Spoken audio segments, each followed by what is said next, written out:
Very nice, very nice. Okay.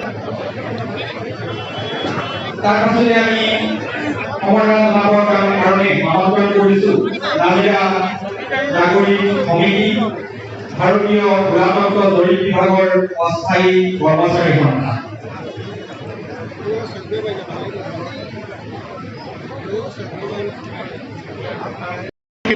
আৰু উল্লাসিত ৰাইজৰ মাজেদি তাৰ মাজেদি তেখেতসকলে আপুনি কি ক'ব?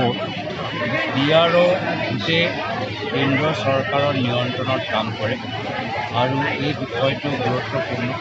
মোক বহুতে বিআৰওৰ বিৰুদ্ধে অভিযোগ দিছে আৰু গোটেইবোৰ অভিযোগ লৈ মই আমাৰ শীতকালীন যে আমাৰ অধিৱেশন হ'ব সদনত, মই আমাৰ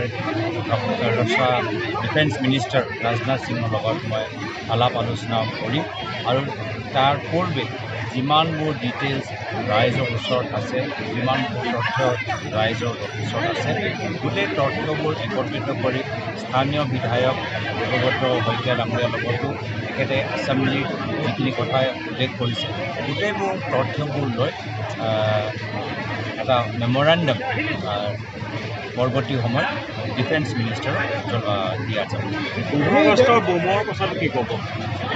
গোটেই এটা ইণ্টেলিজেঞ্চ ফেইলিয়াৰ, অসম আৰক্ষী আজি চিণ্ডিকেটক ৰক্ষা দিয়াত ব্যস্ত, যাৰ ফলত আলফা ইণ্ডিপেণ্ডেণ্টৰ সংগঠনৰ কৰ্মীখিনি বিভিন্ন ঠাইত সন্দেহজনক বস্তু ক'বলৈ সক্ষম হ'ল আৰু অসম আৰক্ষীয়ে গমে নাপায়।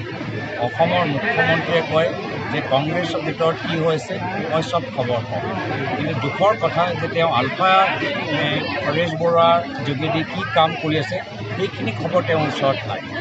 অসমৰ ৰাইজে তেখেতক মুখ্যমন্ত্ৰী বনাইছে কংগ্ৰেছৰ খবৰ ল'বলৈ নহয়, কিন্তু আলফাই কেনেদৰে আমাৰ সুৰক্ষা ভেটি তেওঁলোকে দুৰ্বল কৰিব পাৰে সেয়া খবৰ ল'বলৈ। আৰু সেইকাৰণে যিদৰে তেওঁ যিকোনো বিভাগৰ দায়িত্ব লয়, প্ৰত্যেক বিভাগৰ ক্ষেত্ৰত তেওঁ ব্যৰ্থ প্ৰমাণ হৈছে।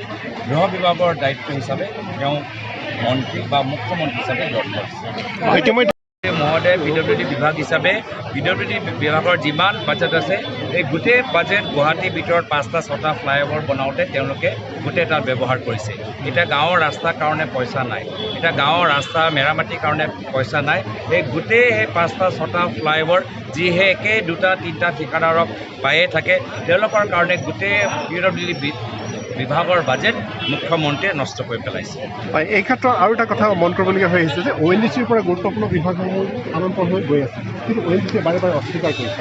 এই ক্ষেত্ৰত আপুনি এজন যোনটো সময়ত আমি ONGCৰ লগতো এখন বৈঠক কৰাৰ কথা, অসমৰ এই বিধানসভাৰ employment review committee, act implementation committee আদি বিভিন্ন কমিটি ইয়ালৈ আহিছিল। এটা সময়ত ইয়াত বহুত বহিৰাগত নিযুক্তি দিয়া হৈছিল, খিলঞ্জীয়া থকা স্বত্বেও তেওঁলোকে এইসমূহ কেনেধৰণে হৈছে এইখিনি নিশ্চিতভাৱে লক্ষ্য কৰা হ'ব। আৰু ইয়াৰ যিখিনি আলোচনা কৰিব লাগে সাংসদৰ লগত মই কৈছোঁ, আগন্তুক সময়ত আমি ONGCৰ লগত এখন বৈঠক অনুষ্ঠিত কৰি গোটেই কথাখিনি আলোচনা কৰিম। হয়।